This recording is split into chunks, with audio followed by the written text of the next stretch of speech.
A soft touch on my cheek stirred me awake. Groggy, I opened my eyes to see a woman leaning over me. Her violet eyes glimmered in the sunlight, and a satchel full of herbs sat beside her. Sir, are you injured? She asked gently.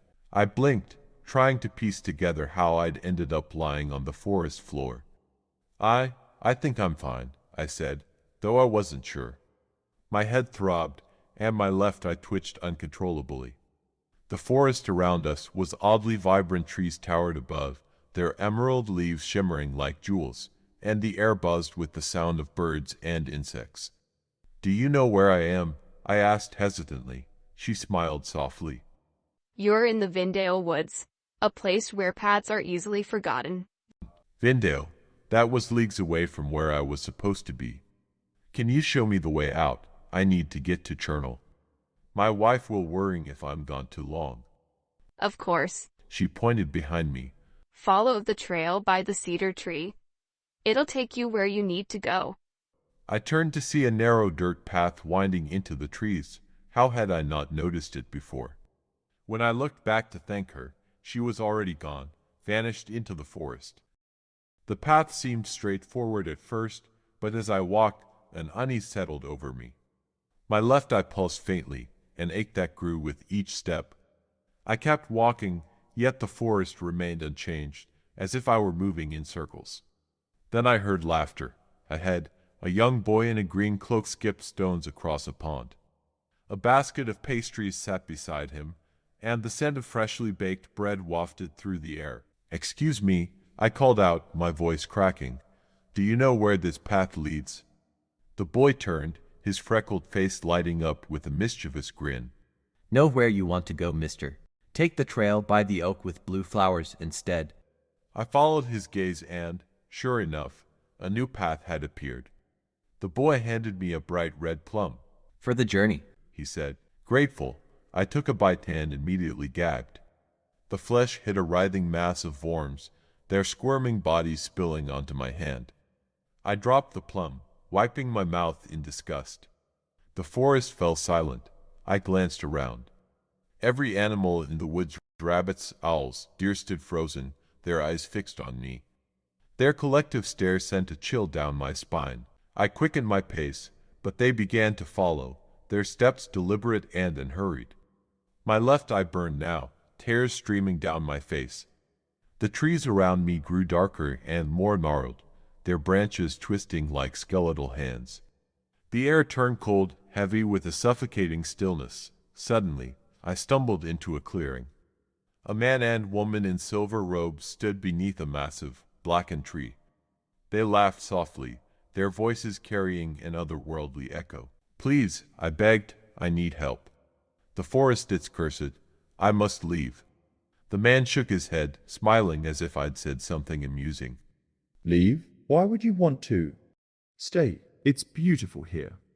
Before I could reply, the animals emerged from the shadows, their rotting bodies dragging leaves and decay with them. The couple's laughter turned to hollow gasps as their eyes turned milky white. Their flesh crumbled to ash, swept away by a cold wind. I ran. The path had vanished, swallowed by the encroaching darkness. My legs burned as I pushed through tangled roots and jagged rocks, my breath ragged in my ears. The pain in my left eye was blinding now, as if something inside was clawing to get out. At last, I saw it. A cave, small and unassuming, its entrance hidden among the roots of a massive tree. I dove inside, pressing myself against the cold, damp wall. "Please," I whispered, "someone help me." That's what my children said when you murdered them. The voice was soft, lilting, and unmistakably angry. I turned to see a woman standing at the cave's entrance. She wore a flowing crimson gown, her golden hair glimmering like firelight. Her eyes, though, were filled with icy fury. Who are you?" I stammered. You don't remember? She said bitterly. You burned my grove, slaughtered my children, and stole our magic for your trade, all for profit. The memories hit me like a blade. The grove of apple trees, the dryads pleading as my men set the torches. Their screams as the flames consumed them. I didn't know. You knew. She snapped. You didn't care. Your greed blinded you.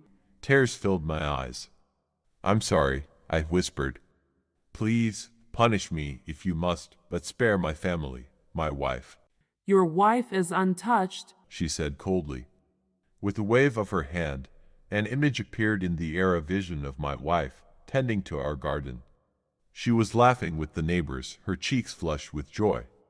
The garden flourished with vibrant flowers and ripe fruit, far more abundant than I'd ever seen it. She thrives without you. The woman said. She no longer speaks your name. Soon, she won't remember you at all. Please, I begged, dropping to my knees. Let me fix this. I'll do anything. It's too late. She turned and gestured to the animals, who began to creep into the cave. Their rotted bodies filled the space, their eyes glinting with hunger. No, I screamed as they seized me, dragging me into the forest. They carried me back to the pond, now a churning pit of black water. The boy was there, his face twisted into a decayed mask. Welcome back, mister, he said with a grin. The animals pushed me into the water, and cold hands seized me, dragging me into the abyss. I thrashed, clawing at the edge, but the creatures tore at my fingers until I could no longer hold on. The last thing I saw was the woman in red, her expression cold and unyielding. Let this be your penance, she said softly, and then darkness.